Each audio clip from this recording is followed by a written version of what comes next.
Hello everyone, কেমন আছো তোমরা সবাই? আশা করি তোমরা সবাই ভালো আছো। আর আজকে আমি চলে এসেছি হচ্ছে মাটন বিরিয়ানি খেতে, তাও আবার আমিনিয়াতে।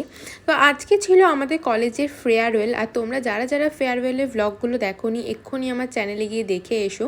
তো ফেয়ারওয়েল শেষ হয়ে যাওয়ার পর আমরা সবাই ঠিক করলাম যে আমরা যাবো লাঞ্চ করতে, বিকজ আমরা সবাই সকাল থেকে প্রায় না খেয়েই ছিলাম।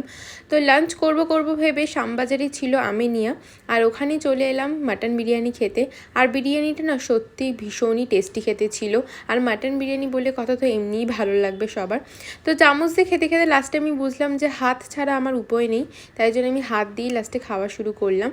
আর আজকে আমাদের বান্ধবীরা অনেক দিন পর দেখা হয়েছে, শুধুমাত্র কলেজের ফেয়ারওয়েলের জন্য, নয়তো কেউই ঠিকঠাকভাবে সময় পায় না। আর এই দিনগুলোকে না ভীষণই মিস করবো, জানো তো। তো যাই হোক, খাওয়া দাওয়া শেষ করে আমরা সবাই বেরিয়ে গেলাম। আর এখনও কিন্তু আমার ভ্লগ শেষ হয়নি। এরপর আমরা গেছিলাম মুভি দেখতে, তো সেই পার্ট দেখতে হলে অবশ্যই চ্যানেলটাকে সাবস্ক্রাইব করো। দেখা হচ্ছে নেক্সট ব্লগ।